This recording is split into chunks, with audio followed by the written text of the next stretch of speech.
بسم الله الرحمن الرحيم. وقال بعضهم إن الاسم الواقع بعدها يكون منصوبا على المفعولية فحينئذ تكون هذه الألفاظ أفعالا والفاعل فيها ضمير مستتر دائما، فالمثال المذكور في معنى جاءني القوم حاشا زيدا وخلا زيدا وعدا زيدا. وقال بعضهم، اور ان میں سے بعض نے کہا، ان الاسم الواقع بعدها، بے شک وہ اسم کہ جو ان کے بعد واقع ہو، یکون منصوباً علی المفعولیت، وہ منصوب ہوتا ہے مفعولیت کی بنا پر، فحین اذن، پس اس وقت، تکون هذه الالفاظ، یہ الفاظ ہوتے ہیں افعالاً افعال، والفاعل فیہا، اور ان میں فاعل، ضمیر مستتر دائما، ہمیشہ ضمیر مستتر پوشیدہ ضمیر ہوتی ہے، فالمثال المذکور، تو مثال مذکور، فی معنی جاءنی القوم حاشا زیدن، اس معنی میں ہے کہ آئی میرے پاس قوم، حاشا زیدن، خلا زیدن، عدا زیدن، یعنی ما سوائے زید کے۔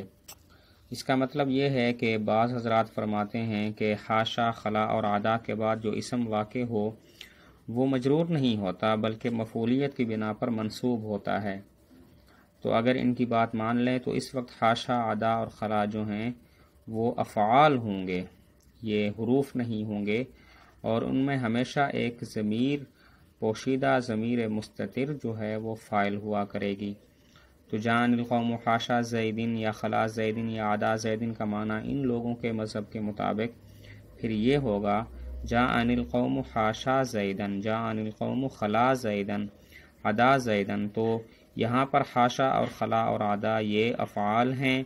اور انہوں نے اپنے مابعد یعنی زید کو نسب دے دیا ہے مفعولیت کی بنا پر۔ اور حاشا کے اندر جو حاشا، خلا اور عدا چونکہ افعال ہیں تو ان میں ایک ضمیر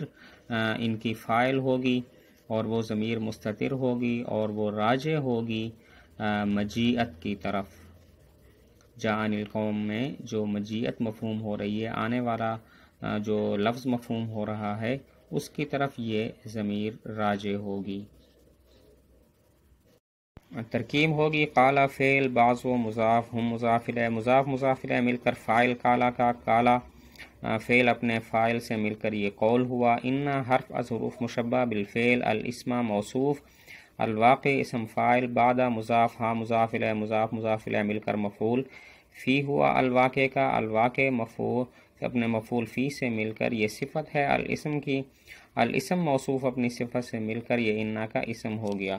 یکون فعل ناقص، اس میں ہوا ضمیر اس کا اسم، منصوباً اسم مفعول، علی حرف جار المفعولیہ، مجرور جار مجرور مل کر متعلق منصوباً کے، منصوباً اپنے متعلق سے مل کر یہ خبر ہے یکونوں کی، یکون فعل ناقص اپنے اسم اور خبر سے مل کر جملہ فعلیہ خبریہ ہو کر یہ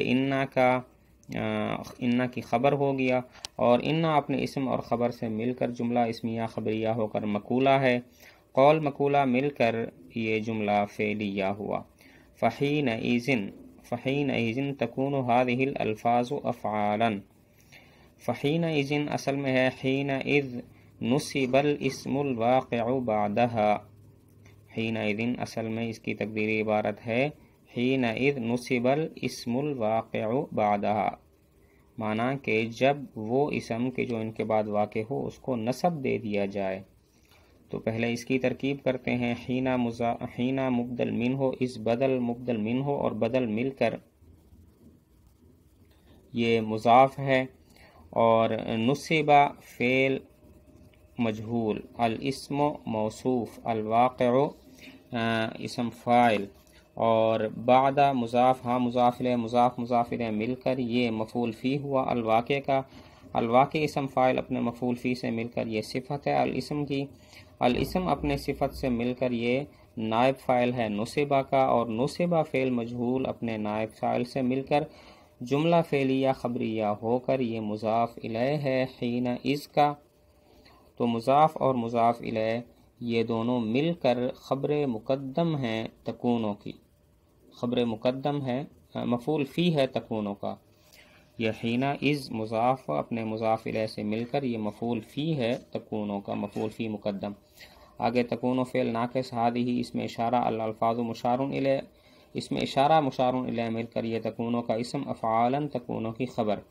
فعل ناقص اپنے اسم اور خبر سے مل کر فعل ناقص اپنے اسم اور خبر سے مل کر جملہ فعلی، اپنے اسم اور خبر اور جو ماقبل والا مفعول فی تھا اس سے مل کر جملہ فعلیہ خبریہ ہو گیا۔ آگے ہے والفاعل فیہا ضمیر مستتر دائما۔ الفاعل یہ ذوالحال، فی حرف جار، ہا مجرور، جار مجرور مل کر متعلق کائنن کے ہو کر حال، ذوالحال اپنے حال سے مل کر مبتدا، ضمیر موصوف، مستتر اسم فاعل، دائماً یہ صفت ہے موصوف محذوف استتارن کی، استتارن موصوف اپنی صفت سے مل کر مفعول مطلق ہے مستترن کا، مستترن اپنے مفعول مطلق سے مل کر یہ خبر ہے الفاعل فیہا کی، الفاعل فیہا مبتدا اپنی خبر سے مل کر جملہ اسمیہ خبریہ ہو گیا۔ آگے فالمثال المذکور فی معنی، اس کی ترکیب المثال موصوف، المذکور صفت، موصوف صفت مل کر یہ مبتدا ہے، اور فی حرف جار، معنی مضاف، جاءنی، جاء فعل، نون وقایہ یا متکلم کی، القوم یہ ہے ذوالحال، حاشا زیدن و خلا زیدن و عدا زیدن، جیسا کہ گزرا کہ ان کا معنی ہے خالیا مجیئہم عن زیدن۔ تو حاشا فعل اس میں ہوا ضمیر جو کہ مجیء کی طرف لوٹتی ہے، وہ اس کا فاعل بن جائے گی، زیدن مفعول بھی، فعل فاعل مفعول بھی مل کر معطوف علیہ، واو حرف عطف، خلا فعل اس میں ضمیر فاعل، زیدن مفعول بھی، فعل فاعل مفعول بھی مل کر معطوف اول، وعدا زیدن واو حرف عطف، عدا فعل اس میں ہوا ضمیر فاعل، زیدن مفعول بھی، فعل فاعل مفعول بھی مل کر معطوف ثانی۔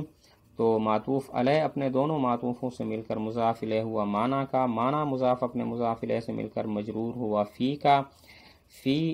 جو ہے وہ جار اپنے مجرور سے مل کر متعلق ثابتن کے ہو کر یہ خبر، مبتدا خبر مل کر جملہ اسمیہ خبریہ ہوا۔